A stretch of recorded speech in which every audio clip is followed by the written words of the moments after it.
வணக்கம். நான் உங்கள் டாக்டர் சிவகுமார். உடம்புக்கு ஆரோக்கியம் இல்லைன்னு தெரிஞ்சும் ஃபாஸ்ட் ஃபுட் இல்லாத வீதியே கிடையாது, இன்ஸ்டன்ட் ஃபுட் இல்லாத வீடே கிடையாதுங்க. ஆனால் இயற்கையே நமக்கு சுவையான ஆரோக்கியமான இன்ஸ்டன்ட் ஃபுட்டு ஒன்று கொடுத்துருக்கு. அது வேறு எதுவும் இல்லைங்க, பழந்தாங்க.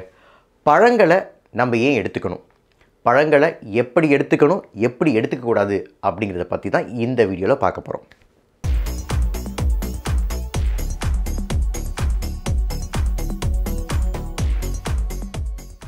பழங்களில் என்னென்ன இருக்குது? Natural sugar, that is fructose, fibres, vitamins, minerals, anti oxidants, இதெல்லாம் நிறைய இருக்குது. சரி, பழங்கள் எடுத்துக்கிறது மூலமாக நமக்கு என்னென்ன நன்மைகள் வரும் அப்படின்னு கேட்டால், முதல் நன்மை, நம்ம இரத்த கொதிப்பை தவிர்க்கலாம். அதாவது பழங்கள் எடுத்துக்கிறது மூலமாக நம்ம இரத்த கொதிப்பை தவிர்க்கலாம். சில பழங்களில் பொட்டாசியம் ஜாஸ்தியாக இருக்கும். அது மாதிரியான பழங்கள் எடுக்கிறது மூலமாக நமக்கு பொட்டாசியம் அதிகமாக இருக்கும்போது சோடியம் லெவல் நம்ம உடம்புல கம்மியாக தான் இருக்கும். சோடியம் இருக்கும் வரை, அதாவது அதிகமாக இருக்கும் வரை தான் நமக்கு இரத்த கொதிப்பு ஏற்படும். சோடியம் கம்மியாக இருக்கும்போது இரத்த கொதிப்பு ஏற்படாது. அது மட்டும் இல்லாமல் பொட்டாசியம் நம்ம இரத்த நாளங்களை ரிலாக்ஸ்டாக தான் வச்சுக்கும், டென்ஸ்டாக வச்சுக்காது. இது இரண்டு காரணங்களால் பழங்கள் அதிகமாக எடுத்துக்கிறது மூலமாக நமக்கு இரத்த கொதிப்பை தவிர்க்கலாம். உதாரணத்துக்கு பனானா, பப்பாயா, மேங்கோ ஆகிய பழங்கள் எல்லாத்துலேயுமே பொட்டாசியம் அதிக அளவில் இருக்குது. இரண்டாவது, பழங்களை எடுத்துக்கிறது மூலமாக மாரடைப்பு, பக்கவாதம், அதாவது ஹார்ட் அட்டாக், ஸ்ட்ரோக், இது ரெண்டுத்தையுமே தவிர்க்கலாம். இது ரெண்டுமே ஏன் வருது அப்படிங்கிறது நமக்கு தெரியும். நம்ம உடம்புல எல்டிஎல் கொலஸ்ட்ரால் அதிகமாக இருந்தால் அந்த எல்டிஎல் கொலஸ்ட்ரால் என்பது இரத்த நாளங்களில் அடைப்பு ஏற்படும். அந்த அடைப்பு ஏற்படுத்தும் மூலமாக தான் இது ரெண்டும் வருது. சில பழங்களில் பெக்டின் அப்படிங்கிற சாலிபிள் ஃபைபர்ஸ் அதிகமாக இருக்கும். அது மாதிரியான பழங்களை எடுத்துக்கிறது மூலமாக அந்த சாலிபிள் ஃபைபர்ஸ், அதாவது பெக்டின் அப்படிங்கிறது நம்ம கொலஸ்ட்ராலை, அதாவது நம்ம செரிமானம் செய்யும்போது கொலஸ்ட்ராலோட பைண்ட் ஆகி நம்ம உடம்பில் நுழையாமல் வெளியில் தள்ளிடும். அதனால் கொலஸ்ட்ராலின் அளவு நம்ம உடம்பில் குறையும். ஸோ எந்தெந்த பழங்கள் எல்லாம் பெக்டின் அதிகமாக இருக்குது அப்படின்னு பார்த்துட்டிங்க அப்படின்னா, ஆப்பிள், பியர்ஸ், கோவா, இது 3 பழங்கள்லையும் பெக்டின் அதிகமாக இருக்குது. மூன்றாவது, கேஸ்ட்ரைட்டிஸை தவிர்க்கலாம். கேஸ்ட்ரைட்டிஸ் என்பது அசிடிட்டி இருந்ததுன்னா அல்கலைன் பழங்களை எடுத்துக்கிறது மூலமாக நம்ம அசிடிட்டியை தவிர்க்கலாம். அல்கலைன் பழங்கள் என்னென்ன அப்படின்னு பார்த்துட்டிங்க அப்படின்னா, பனானா, வாட்டர்மெலன், ஆப்பிள், இது எல்லாமே அல்கலைன் பழங்கள் தான். நான்காவது, மலச்சிக்கல், கான்ஸ்டிபேஷனை தவிர்க்கலாம். பழங்களில் பொதுவாகவே ஃபைபர்ஸ் ஜாஸ்தி, இது எல்லாத்துக்கும் தெரிஞ்ச விஷயந்தான். ஃபைபர்ஸ் அப்படிங்கிறது ஒரு ப்ரீபயாட்டிக் உணவு. ப்ரீபயாட்டிக் என்பது நம்ம குடல் பகுதியில் வாழ்கிற பாக்டீரியாஸ்க்கு ஒரு உணவு மாதிரி, அதாவது நல்ல பாக்டீரியாஸ்க்கு ஒரு உணவு மாதிரி.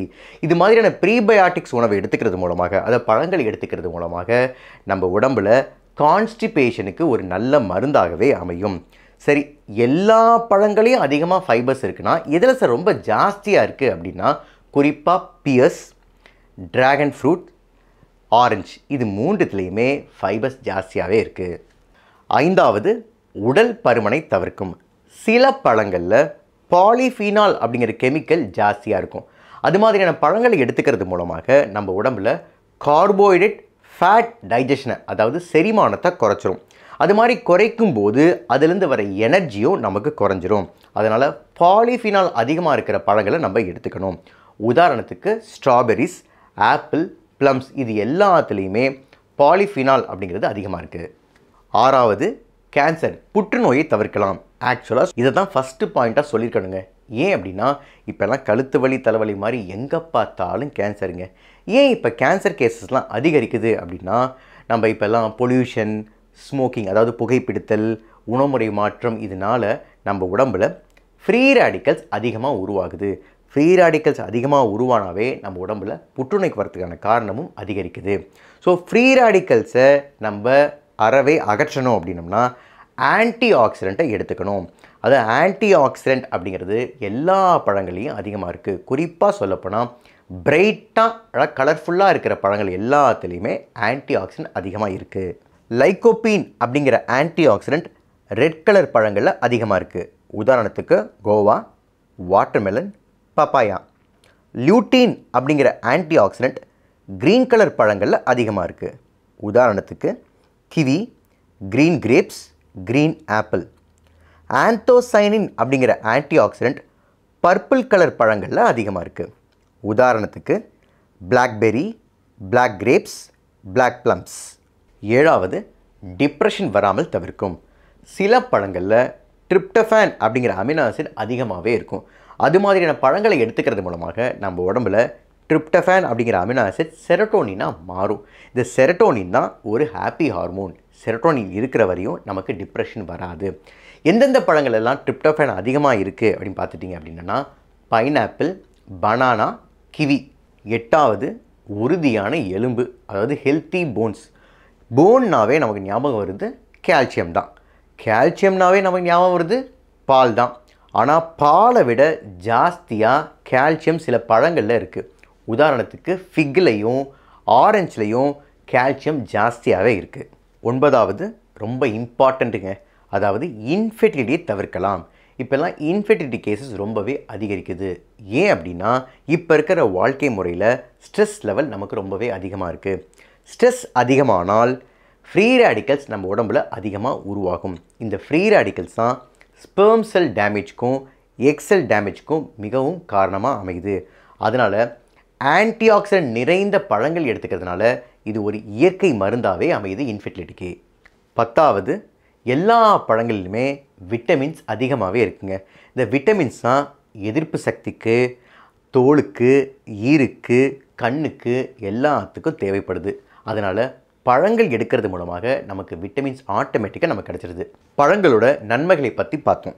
இப்போ பழங்களை எப்போ எடுத்துக்கலாம், எப்படி எடுத்துக்கக்கூடாது அப்படிங்கிறத பற்றி பார்ப்போம். பாயிண்ட் நம்பர் 1, பழங்களை எப்போ வேணால் எடுத்துக்கலாங்க. காலையில் எடுத்துக்கலாம், மதியம் எடுத்துக்கலாம், ஸ்நாக்ஸாக எடுத்துக்கலாம், ஈவினிங் ஸ்நாக்ஸாக எடுத்துக்கலாம், எப்போ வேணால் எடுத்துக்கலாங்க. பழங்களை எடுத்துக்கிட்டால் போதும். சப்போஸ் நீங்கள் ஒரு இனிப்பு விரும்பியாக இருந்தீங்க அப்படின்னா உங்களுக்கு பிடிச்ச பழத்தை கட் பண்ணி ஃப்ரிட்ஜில் வச்சுருங்க. நீங்கள் ஃப்ரிட்ஜை திறக்கும் போது இந்த ஸ்நாக்ஸு சாப்பிட்றது போல் இந்த பழத்தை கடிச்சிட்டு போயிடுவீங்க. பாயிண்ட் நம்பர் 2, பழங்களை சாப்பிட்றதுக்கு முன்னாடி சாப்பிட்லாமா பின்னாடி சாப்பிட்லாமா அப்படின்னு கேட்டிங்கன்னா சாப்பிட்றதுக்கு முன்னாடி சாப்பிட்றதே நல்லது. ஏன் அப்படின்னா சாப்பாட்டை அளவை குறைச்சிப்பீங்க. சாப்பிட்டதுக்கப்புறம் பழம் சாப்பிட்டீங்க அப்படின்னா எக்ஸ்ட்ரா கலோரிஸாக தான் மாறும். அதனால் எப்போதுமே சாப்பிட்றதுக்கு முன்னாடி பழம் சாப்பிட்றத பாருங்கள். பாயிண்ட் நம்பர் 3, பழத்தை எப்போதும் ஜூஸாக சாப்பிடாதீங்க. பழத்தை பழமாகவே சாப்பிடுங்க. ஏன் அப்படின்னா பழத்தோட முக்கிய பொக்கிஷமே இந்த ஃபைபர்ஸ் தான். அது ஜூஸ் ஆக்கும் போது ஃபைபர்ஸ் எல்லாத்தையும் நம்ம இழந்துருவோம். அதனால் தயவு செய்து பழத்தை பழமாகவே சாப்பிடுங்க. அதுவும் இந்த சூப்பர் மார்க்கெட்டில் விற்கிற ஆர்டிஃபிஷியல் ஃப்ரூட் ஜூஸஸை கண்டிப்பாக வாங்கி சாப்பிடாதீங்க. பாயிண்ட் நம்பர் 4, ட்ரை ஃப்ரூட்ஸை சாப்பிடாதீங்க. முடிந்த வரை ட்ரை ஃப்ரூட்ஸை அவாய்ட் பண்ணுங்கள். ஏன் அப்படின்னா பழங்களில் 50லேருந்து 95% தண்ணீர் தான் இருக்குது. அதை எல்லாத்தையும் எடுத்துகிட்டு ட்ரையாக சாப்பிடும்போது அதிக அளவில் நம்ம சுகர் லெவலை எடுத்துப்போம். அதனால் ட்ரை ஃப்ரூட்ஸை அவாய்ட் பண்ணுங்கள். பாயிண்ட் நம்பர் 5, ஏற்கனவே பார்த்ததுலேருந்து நமக்கு தெரியும், அதாவது ஒவ்வொரு பழத்துலேயும் ஒவ்வொரு நன்மை இருக்குது. அதனால் ஒரே பழத்தை சாப்பிடாம ஒவ்வொரு பழத்தையும் வித்தியாசமாக ட்ரை பண்ணுங்கள். பாயிண்ட் நம்பர் 6, சாலடாக சாப்பிடும்போது மேலே எந்த ஒரு டாப்பிக்ஸையும் நீ ஆட் பண்ணாதீங்க. குறிப்பாக ஹனியை சேர்த்துக்கிறேன், இல்லை சாலட் டாப்பிங் சேர்த்துக்கிறேன் அப்படின்னு சொல்லிட்டு எந்த ஒரு டாப்பிங்ஸையும் சேர்த்துக்காதீங்க. WHO ரெக்கமெண்டேஷன் படி ஒரு நாளைக்கு ஒரு நபர் குறைந்தபட்சமாவது 400 கிராமாவது ஃப்ரூட்ஸ் அண்ட் வெஜிடபிள்ஸ் எடுத்துக்கணும் அப்படின்னு சொல்லுது. என்ன வளம் இல்லை இந்த திருநாட்டில், ஏன் கையை ஏந்த வேண்டும் வெளிநாட்டில். இது யாருக்கோ சொன்னது இல்லைங்க, இது நமக்கு சொன்னதான். ஏன் அப்படின்னா கையில் நல்ல சத்துள்ள பழங்களை வச்சுட்டு வெளிநாட்டு பீஸா பர்கருக்கு அடிமையாக்குறோம் பார்த்தீங்களா நம்ம குழந்தைகளை, அதுக்கு நம்ம தான் பொறுப்புங்க. பசங்களுக்கு, அதாவது நம்ம குழந்தைங்களுக்கு படிப்பறிவு கொடுக்கறது மட்டும் நம்ம கடமை இல்லைங்க. என்ன சாப்பிட்ணும் என்ன சாப்பிடக்கூடாதுன்னு சொல்லித்தரதும் நம்ம கடமை தான். இந்த வீடியோ உங்களுக்கு பிடிச்சிருந்துச்சுன்னா லைக் பண்ணுங்கள், ஷேர் பண்ணுங்கள், சப்ஸ்கிரைப் பண்ணுங்கள். நன்றி, வணக்கம்.